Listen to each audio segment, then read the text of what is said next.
કલ્પના કરો કે તમે તમારા મિત્ર સાથે બહાર ફરવા માટે ગયા છો, ડિનર ઉપર ગયા છો, અને આ બધામાં જે એક વ્યક્તિ છે, જે તમારો ફ્રેન્ડ છે, એ બોલે છે કે મારી સેલેરી 40,000 રૂપિયાની છે, છતાં પણ મારી પાસે કંઈ બચતું નથી. એક બીજો તમારો મિત્ર છે, એ પણ એમ કહે છે કે મારી સેલેરી તો 50,000 રૂપિયાની છે, પરંતુ છતાં પણ બધા જ પૈસા છે ને લોનમાં જતા રહે છે. અને એક તમે છો જ્યાં તમારી સેલેરી માત્ર 30,000 રૂપિયા છે, છતાં પણ તમે દર મહિને 5,000 રૂપિયા બચાવી નાખો છો. તો તમને કદાચ થતું હશે બાકીના જેટલા પણ બે લોકો છે એ ખૂબ જ અમીર છે, પરંતુ આ તમે ભૂલ કરી રહ્યા છો. કારણ કે તમે જો 5,000 રૂપિયા બચાવી રહ્યા હોય ને, તો ચોક્કસથી આખા દેશમાં 90% લોકો કરતાં તમે વધારે રીચ એટલે કે અમીર છો. કેવી રીતે જાણીશું આજના ખાસ વિડીયોમાં.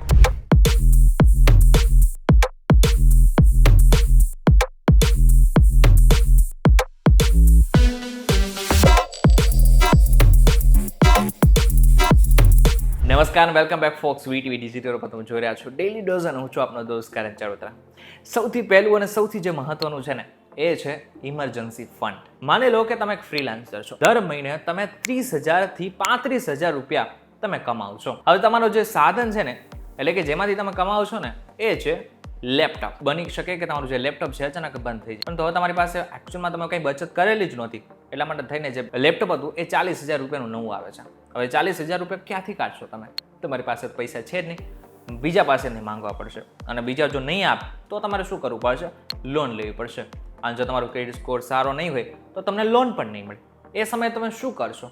તમારી પાસે હાથ ફેલાવા સિવાય બીજો કઈ જ વિકલ્પ નહીં હોય. તમે જાણીને કદાચ ચોંકી જશો, પરંતુ દેશમાં 75% લોકો પાસે ઇમરજન્સી ફંડ છે જ નહીં. હવે તો કદાચ તમારા મનમાં પ્રશ્ન આવેલો હશે કે આ ઇમરજન્સી ફંડ શું છે? તો સરળ ભાષામાં સમજાવું ને, તો એવા ખર્ચાને ભેગા કરવાના છે તમારે કે જે તમારે દર મહિને થવાના છે, જેમ કે ખાવા પીવા, રહેવાનો, ઈએમઆઈનો ખર્ચો. આ બધા જ વસ્તુ તમે અવગણી નથી શકવાના. એટલે માની લો કે તમારો જે આ બધો ખર્ચો છે એ દર મહિનાનો 30,000 રૂપિયા છે.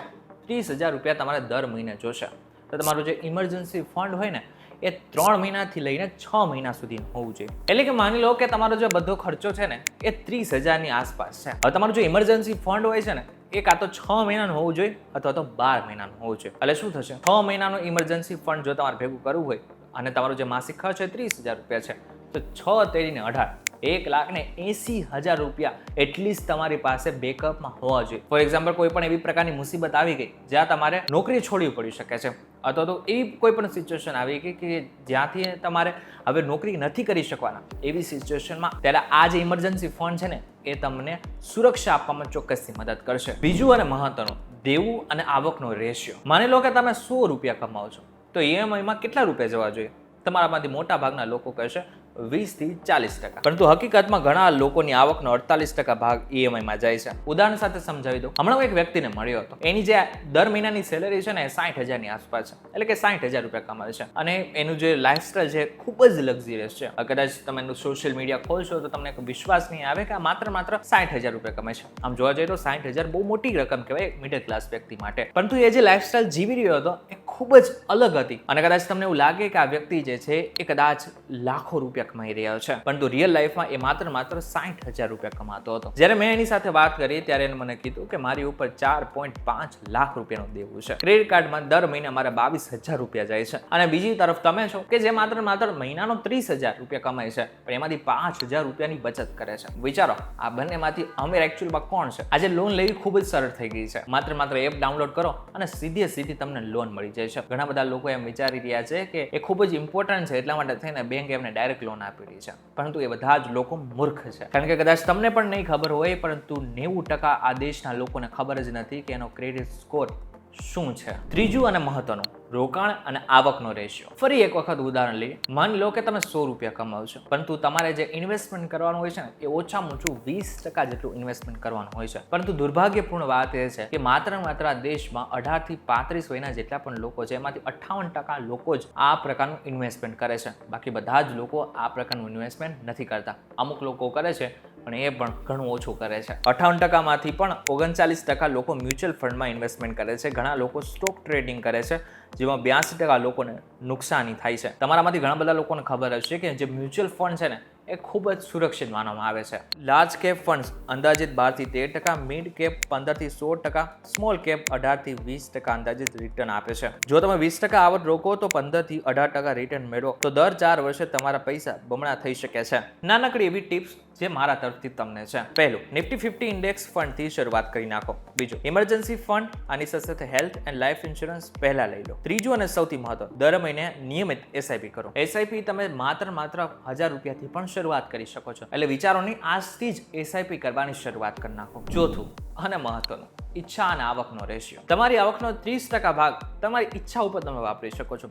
એટલે કે જો તમારે ગાડી લેવી હોય તો એ લઈ શકો છો, તમારો ફોન લેવો હોય તો એ લઈ શકો છો, કોઈ પણ બીજો કે વેકેશનમાં જવું છે તો તમે ત્યાં જઈ શકો છો, પરંતુ લોન લઈને નહીં. કેવી રીતના? ઉદાહરણ સાથે સમજાવું. માની લો કે તમારી જે સેલેરી છે એ 30,000 રૂપિયા છે. હવે તમારે જે મોજ શોખ ઉપર તમે ખર્ચો તમે 9,000 રૂપિયા સુધીનો કરી શકો છો. માની લો કે તમારે 40,000 રૂપિયાનો ફોન લેવો છે તો તમારે લોન નથી લેવાની. તમારે શું કરવાનું છે? તમારે 9,000 રૂપિયા થઈને તમારે 4 મહિના સુધી બચાવવાના છે. હવે એનાથી જ તમે ડાયરેક્ટ એ ફોન 4 થી 5 મહિના બાદ આરામથી ખરીદી શકો છો. આનાથી શું થશે? તમને થતું હશે કે પેલા કાર્ડ્સ આવે છે એના ઉપર લઈ લો, ઇઝીલી તમને 1 દિવસની અંદર ફોન મળી જાય છે અને બીજી બધી જે લપ છે એ નથી થતી. પરંતુ તમે જે 9,000 રૂપિયા બચાવ્યા 4 મહિના સુધી, એનાથી શું થશે? એનાથી તમારામાં ડિસિપ્લિન આવશે, જેથી આગળ જઈને તમને જેનો ફાયદો મળશે. પાંચમું અને મહત્વનું, નિવૃત્તિની આવક. ભવિષ્યના ગર્ભમાં શું છે એ આજ લગી કોઈને નથી ખબર. કોઈને નથી ખબર કે આવનારા જે સમયમાં શું થવાનું છે. મને પણ નથી ખબર કે હું અત્યારે તમારી સાથે જે વાત કરી રહ્યો છું, આ શૂટ પૂરું થશે એના 5 મિનિટ પછી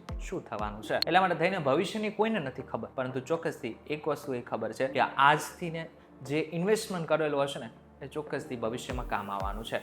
એ વાત તો ફિક્સ છે. એક દિવસ તમે કમાવાનું બંધ કરશો, ધારો 60 વર્ષે તમને 5 કરોડ રૂપિયાનું ભંડોળ જોઈએ છે, જેનાથી તમે દર મહિને 1 થી 2 લાખ રૂપિયા કાઢી શકો. હવે 45 વર્ષે જો તમે શરૂ કરશો એસઆઈપી કરવાનું, 1,10,000 રૂપિયા તમારે ઇન્વેસ્ટમેન્ટ કરવા પડશે, ત્યારે 60 વર્ષે તમને આ રકમ મળશે. જો 35 વર્ષે શરૂઆત કરશો તો દર મહિને 30,000 રૂપિયા ઇન્વેસ્ટમેન્ટ કરવા પડશે. 25 વર્ષે કરશો તો 9,000 રૂપિયા ઇન્વેસ્ટ કરવા પડશે. તો તમે જ વિચારો, 25 વર્ષની વયે તમારે 9,000 રૂપિયા બચાવવા જોઈએ કે પછી 45 વર્ષે 1,10,000 રૂપિયા તમારે ઇન્વેસ્ટમેન્ટ કરવા જોઈએ? સિમ્પલ વાત છે. જેટલું વહેલું કામ કરશો, જેટલી વહેલી શરૂઆત કરશો, એટલો જ તમને ફાયદો મળશે. અને આ બધા મહત્વનું છે કે કમ્પાઉન્ડિંગ ઇન્ટરેસ્ટ એટલું બધું સારી વસ્તુ છે કે જેને જ કારણે ઘણા બધા લોકો આજે કરોડપતિ પણ થઈ ગયા છે. 22 વર્ષે 5,000 રૂપિયા મહિને રોકાણ કરો, 40 વર્ષે 5.3 કરોડ થશે, જેમાં તમે 24 લાખ રૂપિયા હશે. બીજું ઉદાહરણ, 25 વર્ષે 10,000 રૂપિયા મહિને રોકો, 60 વર્ષે લગભગ 10.6 કરોડ થશે. તમારો મિત્ર 35 વર્ષે 20,000 રૂપિયા રોકે તો 60 વર્ષે 7 કરોડ રૂપિયા થશે. વહેલું રોકાણ સૌથી મોટી શક્તિ છે. ઇન શોર્ટ વાત એટલી છે કે મેં તમને જેટલી વાત કરી એ પોતાના જીવનમાં કદાચ તમે આજથી ઉતારવાની શરૂઆત કરશો તો ચોક્કસથી તમારું જે ભવિષ્ય છે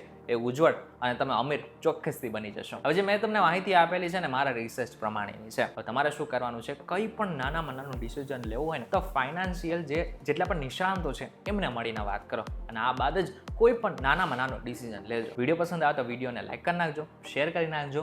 આની સાથે અમારી આ જે ચેનલ છે એમાં અમે આ જ પ્રકારનું કોન્ટેન્ટ મૂકતા રહીશું. એટલા માટે થઈને નીચે સબસ્ક્રાઇબનું બટન હશે એને દબાઈ દેજો, જેથી અમે આવા જ જેટલા પણ સારા સારા વિડીયોઝ છે ને એ તમારા સુધી પહોંચાડતા રહીએ. ફરીથી મળીશું એક નવા વિડીયો સાથે, નવા કોન્સેપ્ટ સાથે. ત્યાં સુધી મને રજા આપો. નમસ્કાર.